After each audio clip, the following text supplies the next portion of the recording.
Okay guys, we are now in video 2, the very long video series that is the post-beta introduction of the Domain Web Studio system.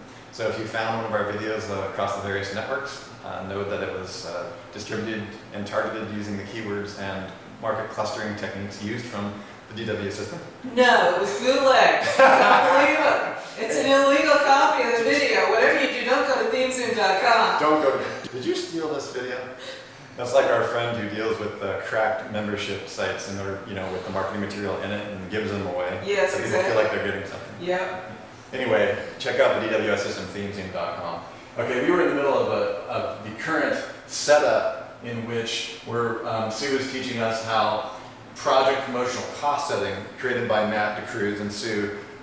So you as a professional SEO can provide your clients with real powerful estimations and missed opportunity costs that are not available anywhere else. We're showing you how to do that. We went through this, so see the previous video.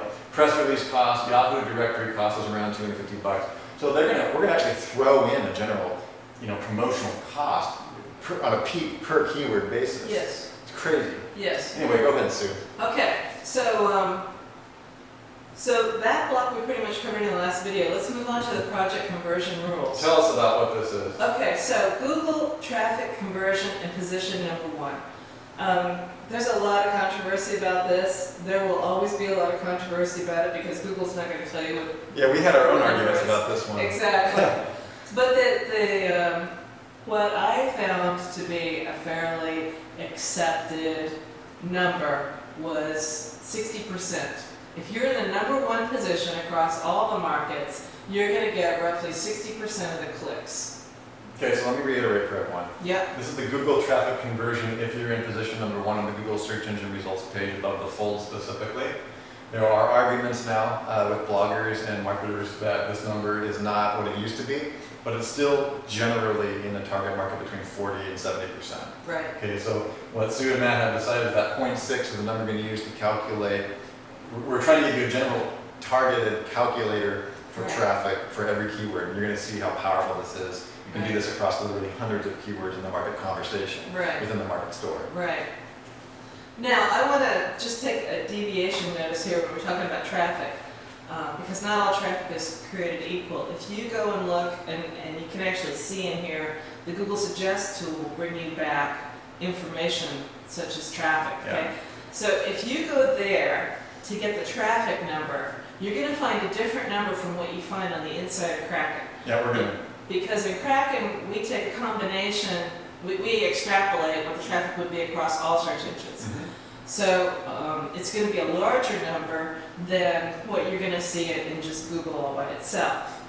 So the reason I say that is because I was just working on a project and I ended up mixing up apples and oranges. So some of my numbers were out of Kraken and some of my numbers were out of Google Suggest. And when the guy that I was presenting to went back and started cross-referencing my data, I had to do a lot of tap dancing and explaining. So Correct. Just so that you're aware. A lot of what Sue and I do, and we're going to continue to do, is we're going to be teaching you the semantic web as we move into the relationship web, but we're also going to be showing you how to create the appropriate relationships with data. And what Sue is pointing out is that our Kraken technology, which all of this sits on, the DWS SEO management, project management, outsourcing management, and SEO system sits on, is Kraken in the last keyword tool. We derive the competing number of pages and the traffic results differently than if you just pull them right out of the Google suggestion tool. Right. Keep your data source separate and try not to mix apples and oranges with your client when you're sitting there. Clients like consistency. This is called congruency. It's also called the halo effect. but they really, people need to see that it is consistent. Most of what Sue and I do is to teach SEOs that all data is bad data, but you have to use it as anecdotal as you can. And that relationship pattern that you see with Sue? With the anecdote is really the most accurate thing you can get. Right. So what she's saying here is that make sure you're clear on where you're getting this data from and keeping it consistent. Your website conversion of Google traffic, what is this, Sue? Okay, so once they're actually on your website, this is the people that are actually going to click to buy your product. Okay, so don't get me started on this. go low on this, guys. Yeah, it's always a good idea to go low because you're going to be presenting a figure possibly to your client, and they're going to want to hold you to that figure. So you want to be conservative. Yeah, for example, we'll show you this in the next video. In fact, I should cue this up so we have an actual site. Right. But greenrealestateinvestingnews.com has a product that we're going to be vending on it, which is a green hacking product for real estate investors. Right. And that particular product, I want to go low on the conversion rate so that the client, you have to manage the client's expectations. Exactly. So go low. Just know that for pay-per-click, 1% is considered hopeful and better, that's what you really want. Right. And you want 1 to 2%. Right. Direct mailing, 2% response is Right. ideal. And if you're not getting 2%, it's like, new list, please. Right. Now consider this is search traffic, and so you're going to get all different kinds of people in on all different kinds of keywords. Right. So the traffic that you get in for the educational terms isn't going to convert, or it's going to be a longer, slower conversion than the guys coming in on the direct marketing terms. So that's why Matt's got in here as a default 1%. Yeah, so 0.01 is obviously a 1% multiplier. And that's okay, and if you're on Facebook, the conversion is 0.5%, just so you know, if you're doing Facebook promotions, but we're not going there here. So 0.005. 0.005 would be Facebook, but we're not there yet. This is really a plus.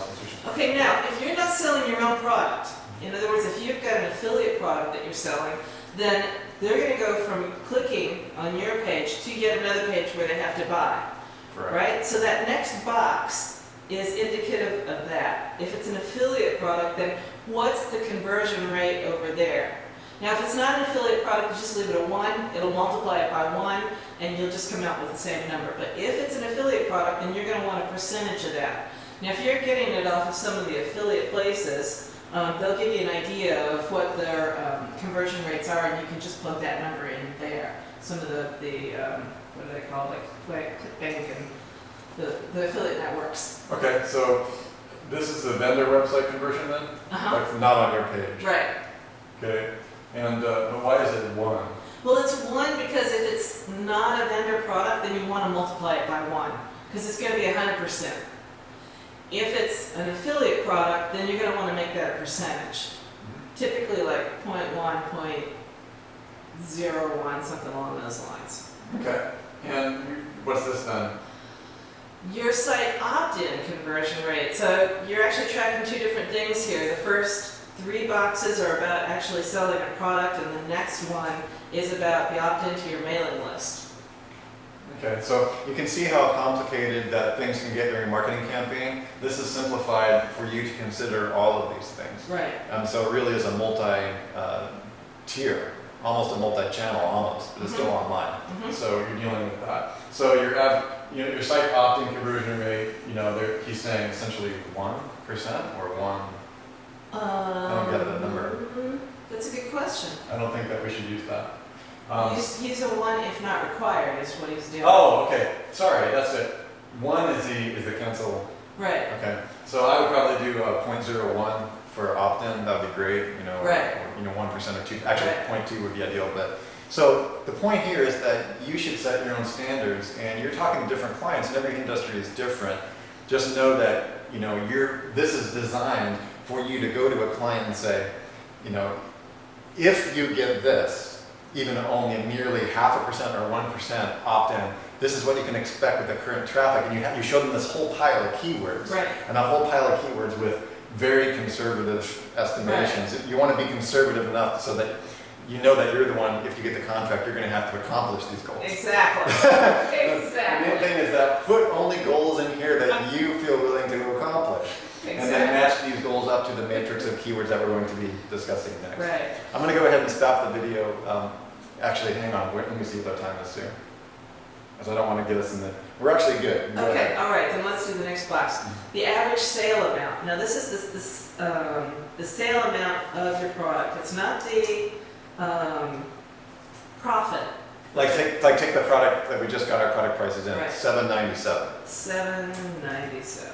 That's an introductory price for the green having video. All right, very good.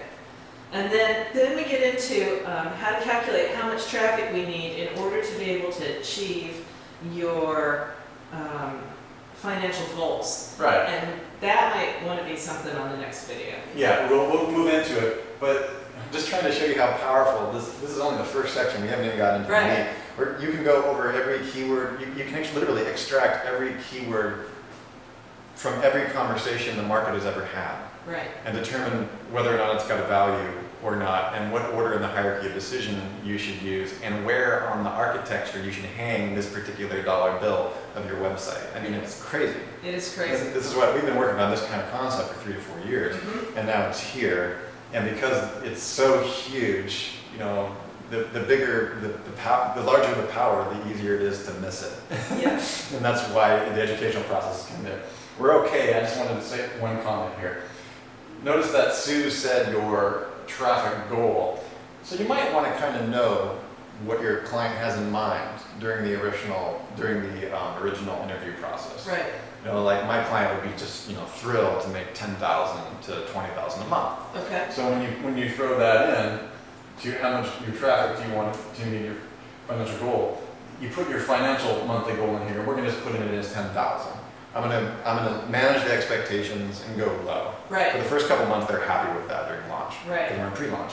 Right. So we're gonna have to determine what the traffic is that we're gonna need with that particular conversion rate to meet that financial goal. Exactly. It's not hard, It's not. as our friend David Bullock would say. Exactly. And we'll cover how to do that in the next video. Yeah, we'll see you in just a moment. Thank goodness for the YouTube 15 minutes update. Thank you.